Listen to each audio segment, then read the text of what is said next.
Fishing. මේකට සිංහලෙන් කියනවා තතු බෑම කියලා. හරි.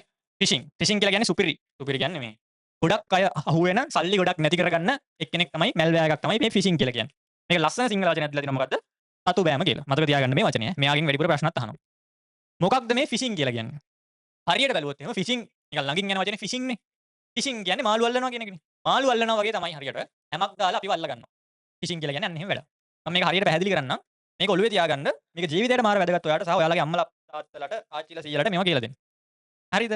ෆිෂින්. මම මේ කලිනුත් කියලා තියෙනවා ෆිෂින්. ෆිෂින් ඇටැක් එකක් සිද්ධ වෙන්නේ කොහොමද? මේ ෆිෂින් වලදී වෙන්නේ විශ්වාසදායක වගකිය යුතු පුද්ගලයෙක් වගේ පෙනී සිටින ගමන් ඔයාගේ පෞද්ගලික දත්ත හොරකම් කරන එක තමයි කරන්නේ ෆිෂින් වලදී. හරිද? දැන් උදාහරණයක් විදිහට මෙහෙම ගන්න. දැන් ඔයාගේ account එකේ ලක්ෂ 50ක් විතර ඔයා දාන් ඉන්නේ. හරිද? ලක්ෂ 50ක් විතර account එකේ සල්ලි තියෙනවා. දැන් දාගෙන ඔයා මොකක් හරි වාහනයක් ගන්න හරි මොකක් හරි අදහසක තමයි දැන් ඉන්නේ. ඔය අතරමැදදී ඉන්නකොට ඔයාට WhatsApp ඔය ඉන්නකොට shape එකේ ඔයාට message එකක් එනවා. හරිද? message එක එන්නේ කොහමද? සම්පත් බැංක් කියන title එකෙන් තමයි message එක එන්නේ.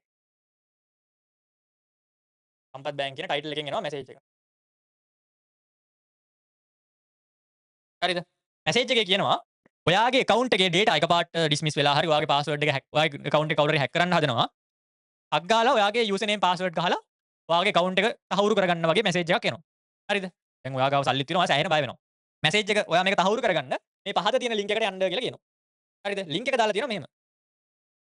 හරිද? දැන් ඔයාගේ ඔළුවේ තියෙනවා සම්පත් බැංක් එකේ URL එක තමයි www.sampath.lk කියලා URL එකක් තමයි සම්පත් එකේ තියෙන්නේ කියලා ඔයාගේ ඔළුවේ තියෙනවා. ඔයා බලපුවාම link එක තියෙනවා හරි www.sampath.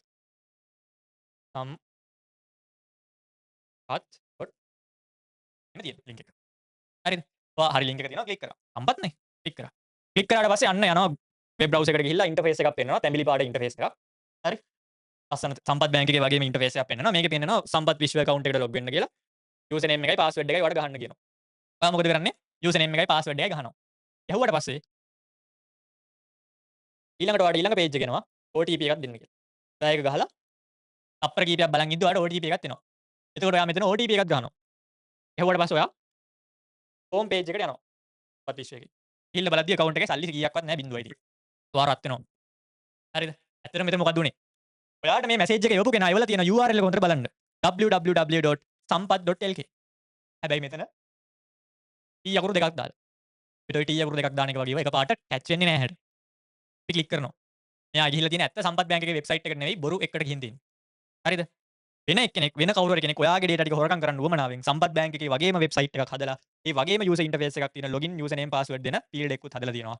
ඔයා username password දීපු ගමන් මෙයාගේ back end එකේ මේ data ටික අරගෙන ගිහිල්ලා ඒ computer program එක ඇත්ත සම්පත් බැංක් එකට ගිහිල්ලා username එකයි password එකයි ගහනවා ඔයාගේ. හරිද? ගැහුවට පස්සේ ඔයාගේ phone එකට එනවා OTP එකක්. OTP එකක් ආවට පස්සේ ඔයාට ඊළඟට පෙන්වන්නේ මේ page එක. OTP එක ඔයා මෙතන type කරනවා. මේ අදාළ OTP එකේ data ටික මෙයා මේ page එකේ දාගන්නවා. ඇත්ත page එකේ. දාගත්තට පස්සේ මෙයා යනවා ඇත්ත home page එකට. හැබැයි ඔයාට ගිහින් තියෙන බොරු home page එක. ඇදිද? මෙයා ගිහින් තියෙන බොරු home page එකට. මෙයා යනවා ඇත්ත home page එකට. ඔයාගේ data ටික හොරකම් කරපු එක්කෙනා. ගිහිල්ලා ඉවරලා එයා ඒ සල්ලි ටික සමහරට වෙන account එකකට transfer කරගන්නවා. හරිද? ඔය තමයි phishing කියන්නේ. ඇත්ත කෙනා වගේ පෙනී ඉඳලා ඔයාගේ data ටික හොරකම් කරනවා මෙයා. ඊට පස්සේ මොකද කරන්නේ? දැන් මේ data ටික හොරකම් කරාට පස්සේ හරි දැන් මේ සල්ලි ටික දාගන්නවනේ වෙන bank account එකකට. වෙන bank account එකකට මේ සල්ලි ටික දාගත්තාම ඒ bank account එකට මේ සල්ලි කී කාටද කියලා හොයන්න පුළුවන්. මේකට ඒගොල්ලෝ පාවිච්චි කරන ක්‍රමය තමයි. සාමාන්‍යයෙන් මේ වෙලාවේ සල්ලි දිසි පුද්ගලෙක් කවුරු හරි නැත්නම් හිඟන්නෙක් වගේ කෙනෙක්ව අල්ල ගන්නවා. ගිහිල්ලා යාකට කියනවා මට සල්ලි ලක්ෂ 50ක් ඔයාගේ account එකට transfer කරන්න දෙන්න පුළුවන්ද? මම ඔයාලට 50000ක් දෙන්නම්. කියලා කියනවා. නිකන් ඉඳලා 50000ක් හම්බ වෙනවා නම් හොඳයිනේ. එයා මොකද කරන්නේ? account details එක දෙනවා. එයා transfer කරනවා අර account details වලට. සල්ලි ටික. ඊට මොකද වෙන්නේ? පොලිසියෙන් හොයාගෙන යද්දි ඒ සල්ලි ටික දීලා තියෙන හිඟන්නෙක්. එයා කියනවා අර මෙහෙම මහත් එක්ක ආවා. යා මට මෙහෙම කරා. බඩු මිසි. හරි එහෙම අනාථ වෙනවා. මේ එක URL එකේ අකුරක් එහෙට මෙහෙට වෙනස් කරලා දාන සෙල්ලම් වලින්. ඒ නිසා විශේෂයෙන්ම මුදල් ගනුදෙනු කරද්දී මේ වගේ වටන රැවටෙන්න එපා. රැවටෙන්න පුළුවන්. හරි කොච්චර වැඩක් වුණත් මේවට රැවටෙන්න පුළුවන්. හරි මාවත් රැවටෙන්න පුළුවන් ඕන. හරි බලපු ගමන් link එක ඇත්තනේ. ඊ අකුරු දෙකක් එකපාර තිබ්බ කියලා අපිට අක් ගාලා ඔළුවෙන් ඒක කැච් වෙන්නේ නැහැ. URL එක බලද්දි. හරි. ඒ නිසා සල්ලි ගනුදෙනු කරද්දී විශේෂයෙන්ම මෙන්න මේ ෆිෂින් වලට බය වෙන්න. හරි. මැසේජ් එකක් ඇවිල්ලා තියෙනවා නම් කාගෙන් හරි ඔකට බලන්න ඒ link එක දිහා. ගොඩාක් වෙලාවට අපේ රටේ මේවට අඳිනවා මිනිස්සු. සහ අපේ රටේ දැන් ගොඩක් වර්තමානයේ ඩිජිටලයිස් වෙනවනේ ගොඩක් දේවල්. හරි දඩ ගෙවන එක ඩිජිටලයිස් වෙලා තියෙනවා. ගොඩක් දේවල් ඩිජිටලයිස් වෙලා තියෙනවා.